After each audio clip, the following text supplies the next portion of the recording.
Hi, my name is Jillian Fontaine. I'm a sophomore at St. Mary's University and a double major in English Literature and History. This project is called Life After Slavery, Stories of Six San Antonians. This is part two in Martin Jackson's story of his life during and after slavery. A reporter from the Slavery in Texas Journal walked into a small house on 419 Center Street, San Antonio, Texas. He was greeted by a 90-year-old totally blind man who was described as having a, quote, remarkably well-shaped head. The man was Martin Jackson. Martin's story is remarkable. From before he was born to his death, his grandfather was born in Africa, his mother committed suicide, he survived slavery, he ended up serving in both the Civil War and World War I, and his enslaver was the grandfather of a beloved Texas governor. Martin Jackson was born August 20th, 1846 in Victoria County, Texas, to Stephen Jackson. His stepmom was Jenny Jackson. He had four brothers, Jim, George, Robert, and Jack. In an 1870 census, Jack was described as deaf and dumb.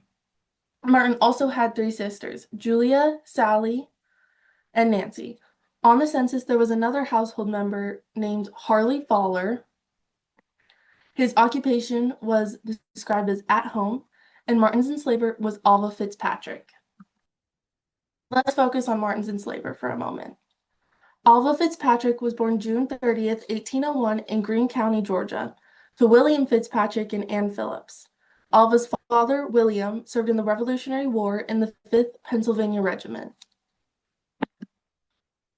After the death of his parents, Alva and his siblings moved to Winter, Alabama. There he married his second wife, Catherine Vickers. They had two children, Fanny and Joseph Fitzpatrick. In 1841, the family moved to Victoria County, Texas. Here they bought land and opened the Arenosa Plantation. The plantation was around 125 miles southeast of San Antonio. They grew and sold cotton, and after the cotton was made into bales, it was floated down the Arenosa River and sold. Alva Fitzpatrick died June 23rd, 1898. Alva was the grandfather of Texas politician James E. Ferguson, better known as Father Jim. He was first elected in 1914. He was considered an extremely controversial governor. He was considered radical at the time of his election. He advocated for desegregation, voting rights, education reforms, and the abolishment of the death penalty. In 1916, James was reelected as governor of Texas. It was then he got involved into a major scandal with the University of Texas. However, the scandal was overshadowed by the alleged allegations that came out in 1917. In July of that year, James was charged with 9 felony counts. 7 of the charges were misuse of public funds, 1 charge of embezzlement, and 1 charge of diversion of special funds. He made a bond and announced he would be running for a 3rd term. Later that year, James was impeached on 10 charges and barred from ever holding office again. Father Jim died on September 21st, 1944 at 73 years old. I want to point out how amazing it is that a governor of Texas who was so anti-segregation, pro-women, and radical for the time is the grandson of an enslaver. I also think Father Jim's charges were spurred on by the fact that he was radical and very anti-segregation. In 1924, James' wife, Miriam Ferguson, better known as Ma Ferguson, decided to run for governor, just 4 years after women were granted the right to vote. She was considered very radical for the time. She was extremely anti-KKK and promised to oppose any new liquor legislation as this was a time of prohibition and was pro-women's rights. In August, she won the Democratic nomination, and in November of 1924, she became the second woman ever to be governor in the United States. The only woman before Ma was sworn in just 15 days earlier. Ma Ferguson's time in office was also plagued by scandal. Although I once again believe this was mostly due to her so-called radical ideas, she succeeded in pushing through anti-KKK legislation with getting KKK masks banned. However, she was accused of bribery as she pardoned many people, as many as 100 a month. Impeachment failed, however, in the 1926 election, she was voted out. It wasn't until the 1930 election when she tried to run again, but was unsuccessful. While in the height of the Great Depression, Ma ran for governor once again. She ran on the campaign of lower taxes, cutting state expenditures, and condemned the alleged political favoritism her opponent was accused of. This all worked, and once again, she won back the governor's mansion. Her final term as governor was marked by much less controversy. She still pardoned many people. However, everyone was more worried about the Depression happening. Ma opted out of the 1934, 36, and 38 election. She did run once again in the 1940 election. At 60 years old, Ma's popularity was still strong, however, not strong enough. She lost the election to Pappy O'Daniel. Ma retired to a quiet life and eventually died on June 25th, 1961. Ma's legacy lives in the heart of many Texans. Let's go back to Martin. Martin goes on to tell us about his childhood. He was never given an education. One thing his enslaver's wife, Mrs. Fitzpatrick, says she regretted. He says, unlike most enslaved people, he was treated fairly well.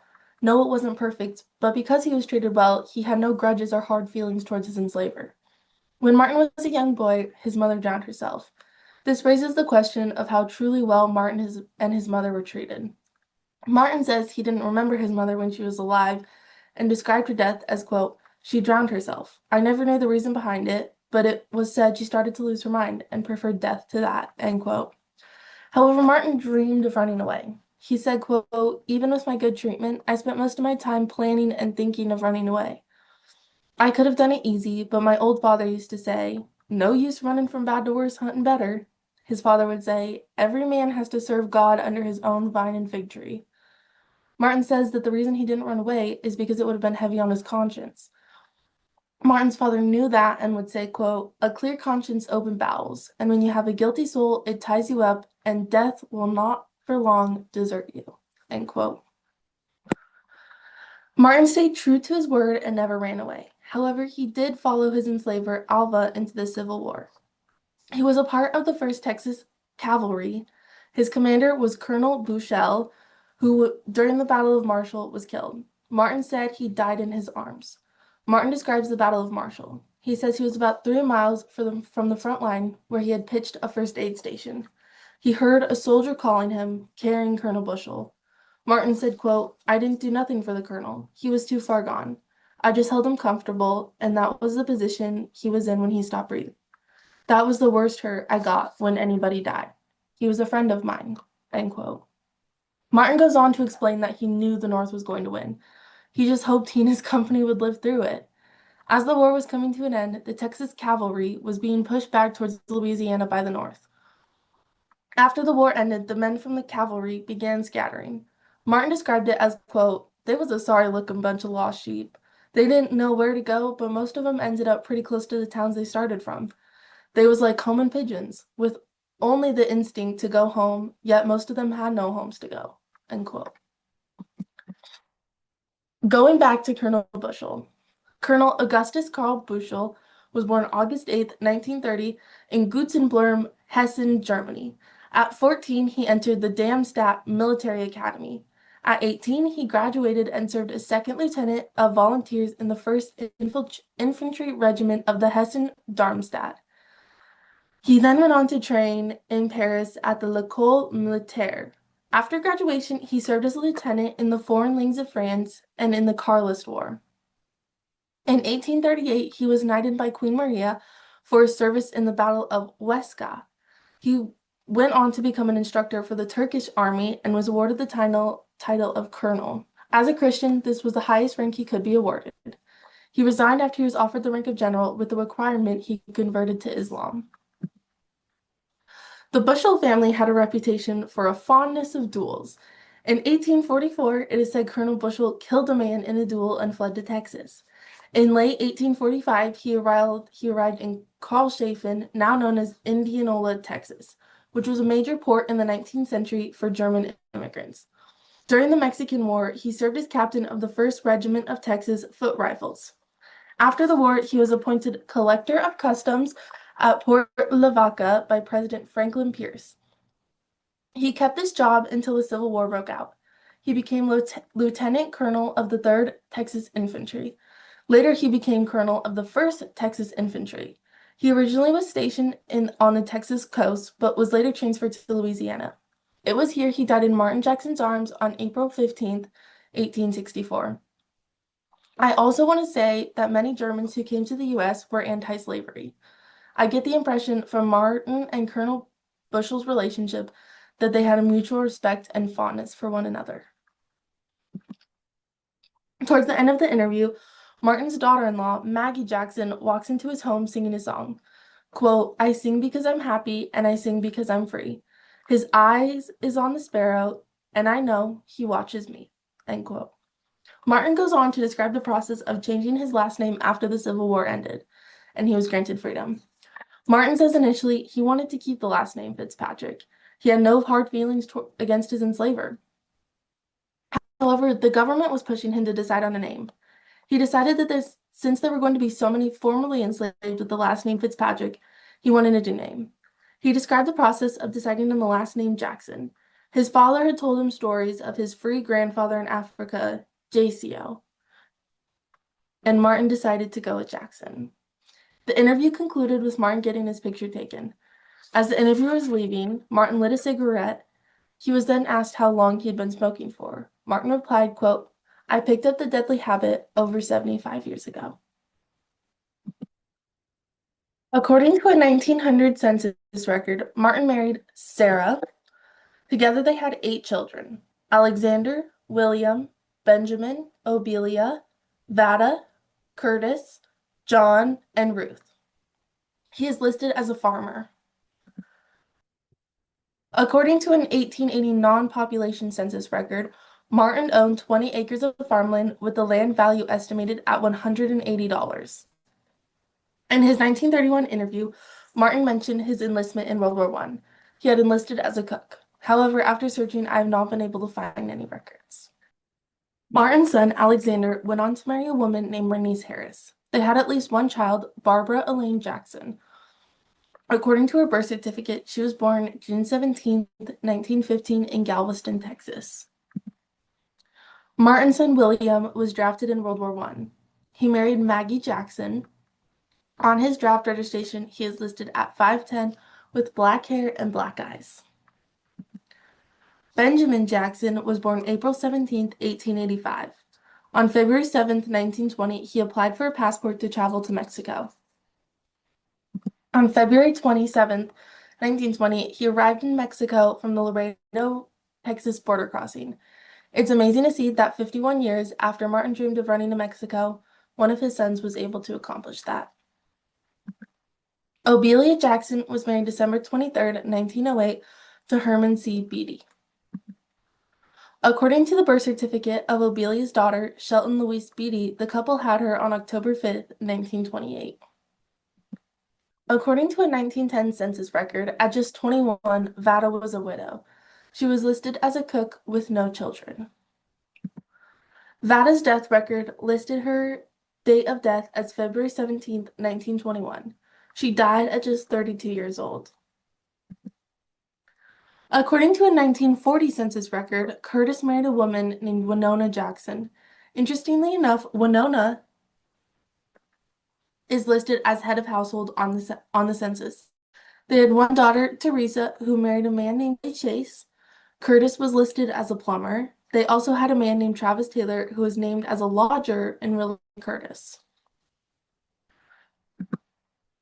John Wesley Jackson was drafted to World War II in 1942. His next of kin was listed as Maurice Jackson.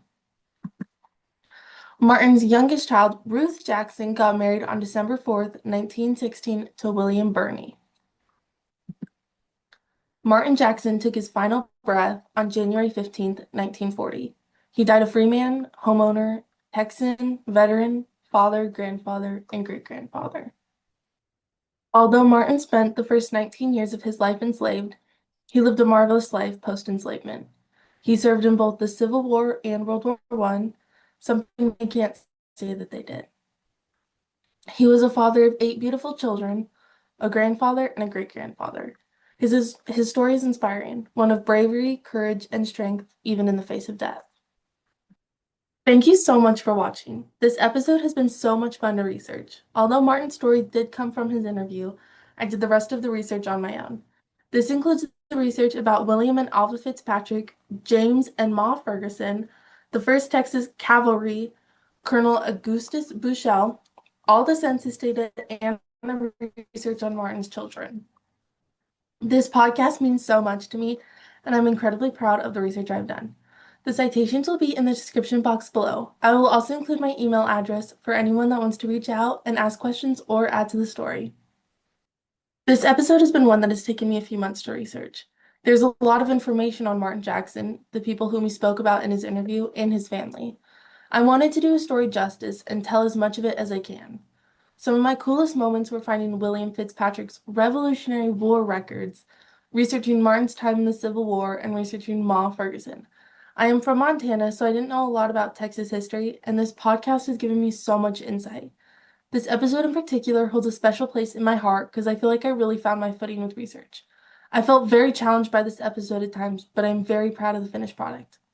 Once again, thank you so much for watching. This is a 6-part series, so there are 4 more episodes coming out that I can't wait to share.